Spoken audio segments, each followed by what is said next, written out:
Senhora Presidente, o mundo amanheceu na manhã de domingo, no Brasil, dedicado aos namorados, triste e consternado. Um homem certamente desatinado, de nome Omar Mateen, armado da letalidade possante de fuzil AR-15, invade uma casa noturna LGBT em Orlando, Flórida, Estados Unidos, e dispara fogo a esmo contra os presentes. Resultado: estava realizada a façanha do maior atentado individual da história dos Estados Unidos. Até o momento, contabilizados 50 mortos, 53 feridos. Conforme depoimentos do próprio pai e da ex-esposa do homicida em massa, Omar cultivava ódio irracional aos homossexuais. O alvo do atentado de Orlando, portanto, foi premeditado em detalhe e tem por matriz o preconceito e a intolerância homofóbicos. Tanto foi premeditado que a data foi escolhida pelo motivo de, durante essa semana, comemorar-se a Semana do Orgulho Gay nos Estados Unidos. Fazendo eco às teses conservadoras do choque de civilizações, enunciada em 1993 pelo politólogo conservador Samuel Huntington, adotadas pelo governo de Bush nas fracassadas guerras contra o terror, havidas no Afeganistão e Iraque, mais uma vez, pretende-se remeter a culpa do ataque vil do serial killer de Orlando a inimigos como a religião muçulmana, o Oriente ou o imigrante. Todos os políticos do Partido Republicano Americano se abstiveram de condenar a homofobia. A exemplo do governador da Flórida, Rick Scott, e do senador do mesmo estado, Marco Rubio, ex-candidato a presidente dos Estados Unidos. Contudo, o exemplo mais bem acabado de exploração demagógica do atentado de Orlando coube a Donald Trump, o candidato neofascista desse partido, que, como era de se esperar, encarou o episódio como uma nefanda oportunidade de radicalizar a sua campanha contra os imigrantes e todos os matizes do Islã.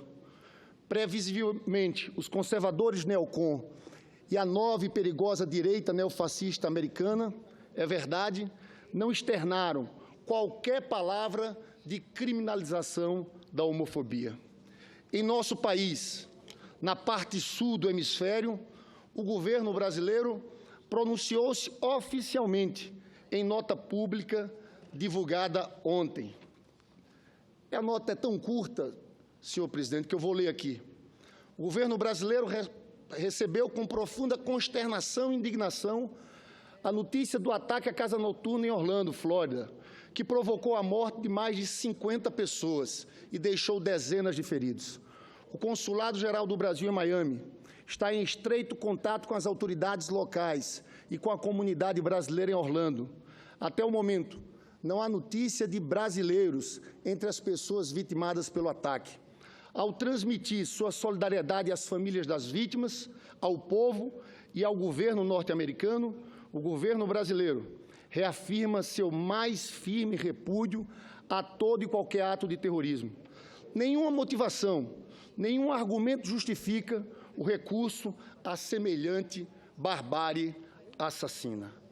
Você veja, senhor presidente, a nota do Itamaraty fala em consternação do governo brasileiro para com as famílias das vítimas de Orlando. Condena atos de terrorismo, mas atentem, se omite de condenar a homofobia. Nenhuma palavra na nota do Itamaraty. Realmente, a política externa brasileira desembesta de mal a pior desde a posse de José Serra no Ministério das Relações Exteriores. Desde aventar a possibilidade de fechamento de embaixadas africanas até objetivos permanentes de todos os governos, ao menos desde o governo de Getúlio Vargas, de o Brasil conquistar uma cadeira no Conselho de Segurança da ONU, foram abandonados. Muito diferente do pronunciamento do Itamaraty foram as palavras do próprio presidente dos Estados Unidos, Barack Obama, para quem o ato perpetrado ontem na Boate Puss se consumou num tétrico combinado de terror e ódio. Disse Obama: esse ataque é especialmente devastador para a comunidade LGBT. O atirador escolheu como alvo um clube em que as pessoas se reuniam para divertir, encontrar amigos, mas que também era um lugar de solidariedade e empoderamento. A nota vacilante do Itamaraty, a nota covarde do Itamaraty, não passou desapercebida pelas diversas lideranças do movimento LGBT brasileiro, que a criticaram abertamente nas redes sociais. A gritante omissão da nota do Itamaraty não se dá ao acaso, evidentemente. É preciso que se diga com todas as letras. Mais além do projeto neoliberal no Estado e na condução da economia, também tomou de assalto o poder no Brasil um governo conservador, representativo de uma conjugação de forças regressivas relativa aos valores. É como se o Brasil tivesse retrocedido décadas nas conquistas de novos direitos sociais à comunidade LGBT, às mulheres, à juventude, os negros, os índios e todos os oprimidos. Entre nós, portanto, o neoliberalismo em economia se traduz em regressividade no campo dos valores. São duas faces da mesma moeda. A foto mais emblemática, simbólica do governo interino e usurpador de Michel Temer, produzida até o momento, deu-se exatamente no primeiro dia, quando da posse do novo ministério no Palácio do Planalto. Para escárnio de nós, brasileiros, e da comunidade internacional, a pose da foto oficial revelava o instantâneo de um punhado de homens brancos, a nata do arcaísmo, a oligarquia do sistema político brasileiro.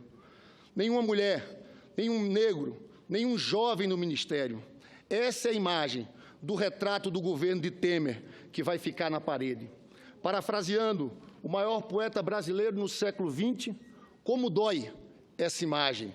É como se tivéssemos entrado no túnel do tempo e ressuscitado os piores fantasmas do passado. Por tudo isso, não me surpreendo, mas condeno veementemente a omissão seletiva do governo brasileiro à motivação homofóbica do atentado de Orlando. Agora, como fazer? É a base social deles. A base social desse governo está repleta de Felicianos e Bolsonaros da vida.